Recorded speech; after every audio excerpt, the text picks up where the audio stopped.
एक महीना में जो बेसिक कार्रवाई होनी चाहिए, एक छोटी घटना की भी जो पुलिस बेसिक कार्रवाई करती है, वो अभी तक इन्होंने कुछ भी नहीं किया है। मर्डरर है जिनके पिस्टल से गोली चली है, उसका इन्होंने अभी तक पिस्टल का लाइसेंस कहां से झारखंड में इशू हुआ है वो इनको नहीं पता है।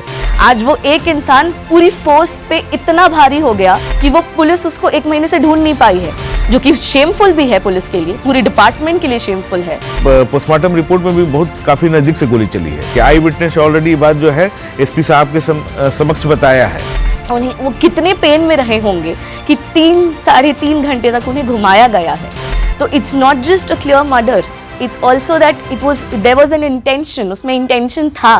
धनंजय सिंह पावरफुल है, पैसे वाले हैं, दो राइफलदारी बॉडीगार्ड है उनके साथ, पिस्टल लेके घूमते हैं, तो कहीं न कहीं से वो मैनेज कर रहे हैं चीजों को। मैं इस उम्र में मैंने अपने बाप को खोया है। मैं डायरेक्टली सीएम से अपील करना चाहती हूँ। मेरे फादर गए हैं और मैं लिख रही हूँ, हर लैंग्वेज में लिख रही हूँ ताकि किसी को तो समझ आए, किसी को तो सुनाई दे। कुछ नहीं होगा अगर हमारे भाई को न्याय नहीं मिलेगा। हम लोग मुख्यमंत्री कार्यालय के सामने आमरण अनशन करेंगे, लेकिन हम न्याय लेके रहेंगे।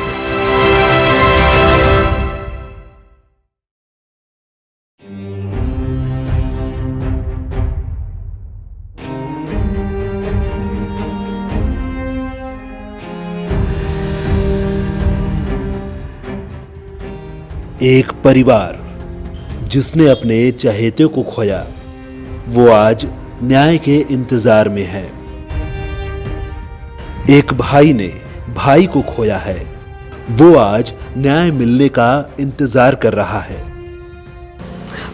अभी तक ऐसा सच हमको पुलिस से कोई उम्मीद नहीं है, क्योंकि लास्ट आज 1 महीना होने जा रहा है और 1 महीना में जो बेसिक कार्रवाई होनी चाहिए, एक छोटी घटना की भी जो पुलिस बेसिक कार्रवाई करती है, वो अभी तक इन्होंने कुछ भी नहीं किया है। ठीक है ना, जैसे कि जो मर्डरर है जिनके पिस्टल से गोली चली है, उसका इन्होंने अभी तक पिस्टल का लाइसेंस कहां से झारखंड में इशू हुआ है वो इनको नहीं पता है।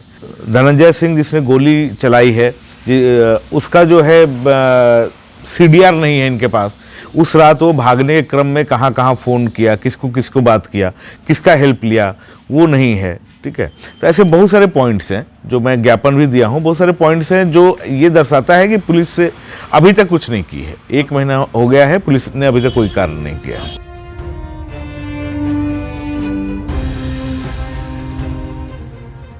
एक बेटी जिसने अपने पिता को खोया है, न्याय मिलने की उम्मीद में है। मैं 25 साल की हो गई हूँ। वो 50 साल के होते 2 सालों में, अगर वो ज़िंदा रहते, और मैं 7 साल से बाहर रह रही हूँ। इन 7 सालों में शायद एक रात भी ऐसी नहीं होगी कि वो बिना मेरी आवाज़ सुने सो गए हों। 7 साल में एक रात, 7 साल के पहले मैं उनके साथ थी, वो मुझे अपनी नज़र के सामने देखते थे, पर 7 सालों में एक रात भी बिना मेरी आवाज़ सुने नहीं सोए थे। वो बहुत ही ज़्यादा डेडिकेटेड और बहुत ही ज़्यादा गिविंग फादर और फैमिली मैन थे वो, और वो बहुत ही ज़्यादा खुश रहने वाले इंसान थे।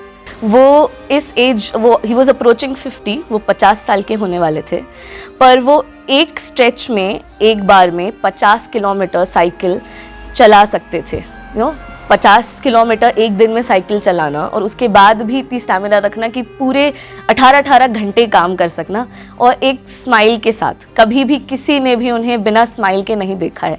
उनकी लास्ट मेमोरी सबके दिमाग में हंसते हुए चेहरे के साथ है, क्योंकि मेरे डैड ने कभी न रोना सीखा है, न हम लोगों को कभी आज तक सिखाया। आज हम सब रो रहे हैं, सब हर दिन रो रहे हैं, क्योंकि वो नहीं है हंसाने के लिए, क्योंकि वो कभी रोना नहीं जानते थे और वो रोने नहीं देते थे। तो वो ऐसे इंसान थे कि जब आप किसी रूम में हैं, वो मुझे हमेशा ये सिखाते थे कि जब तुम एक रूम में हो तो सिर्फ तुम खुश हो तो वो खुशी नहीं है, मेक श्योर कि तुम्हारे आसपास भी लोग खुश रहें। हमेशा जिंदा दिली की मिसाल पेश करने वाले इंसान को आखिर क्यों मारा गया? और गोली चलने के बाद हमारे भाई साहब ने बोला कि पैर में गोली लगी है, कुछ नहीं है, वो मुझे हॉस्पिटल पहुंचा पहले।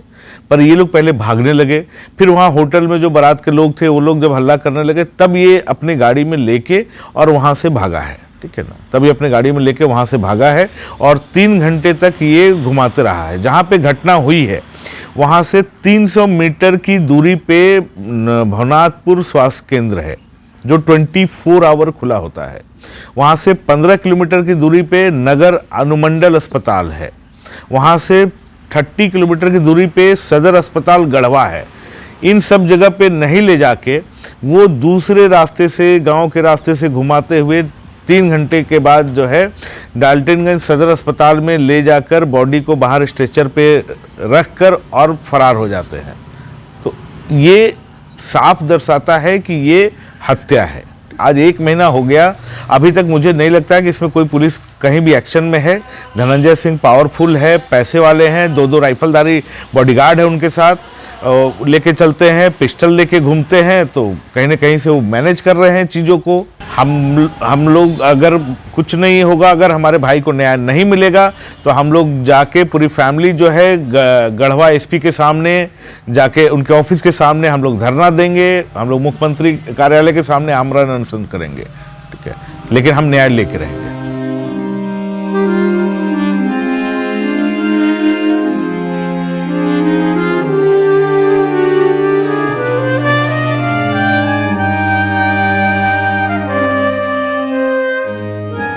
मैं इस उम्र में मैंने अपने बाप को खोया है और केस बहुत ही क्लियर है। आई विटनेसेस हैं, उन्हें मारा गया है, उन्हें गोली मारने के बाद उन्हें वो कितने पेन में रहे होंगे कि 3-3.5 घंटे तक उन्हें घुमाया गया है। आज वो एक इंसान पूरी फोर्स पे इतना भारी हो गया कि वो पुलिस उसको 1 महीने से ढूंढ नहीं पाई है। तो वो बहुत बड़ा क्रिमिनल मास्टरमाइंड हो चुका है इस वक्त पुलिस के लिए, जो कि शेमफुल भी है पुलिस के लिए, पूरी डिपार्टमेंट के लिए शेमफुल है। देखिए, अभी 1 महीना होने को आया है, अभी तक हमें तो कुछ भी नहीं दिख रहा है, कोई भी कार्रवाई। हम लोग विक्टिम हैं पुलिस के हिसाब से, मतलब हमें कुछ भी इन्फॉर्मेशन नहीं है कि, और कुछ भी ऐसा नहीं दिख रहा है जो बेसिक चीज़ें होनी चाहिए वो भी हमें ऐसा लग रहा है कि कुछ भी कार्रवाई इस पर नहीं हुई है। लेकिन फिर भी हमें कानून पे भरोसा है। हम लोग प्रशासन, हम लोग सीएम साहब, डीजीपी साहब, एसपी साहब सबसे गुहार लगा रहे हैं और रिक्वेस्ट डाल रहे हैं, ज्ञापन दे रहे हैं कि इस पर जल्द से जल्द कार्रवाई हो। इस केस में प्रोग्रेस होने से सिर्फ हमारे लिए नहीं बल्कि आम जनता के लिए भी कानून पे, प्रशासन पे भरोसा बढ़ेगा। सो इसलिए हमें नम्र निवेदन है कि इस पर जल्द से जल्द कार्रवाई की जाए।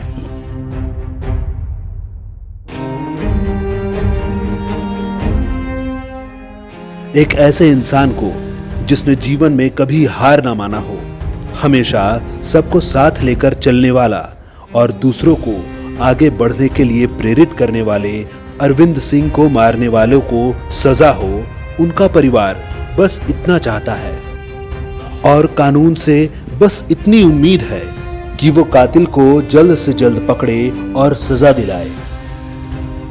ब्यूरो रिपोर्ट, खबरिया टाइम।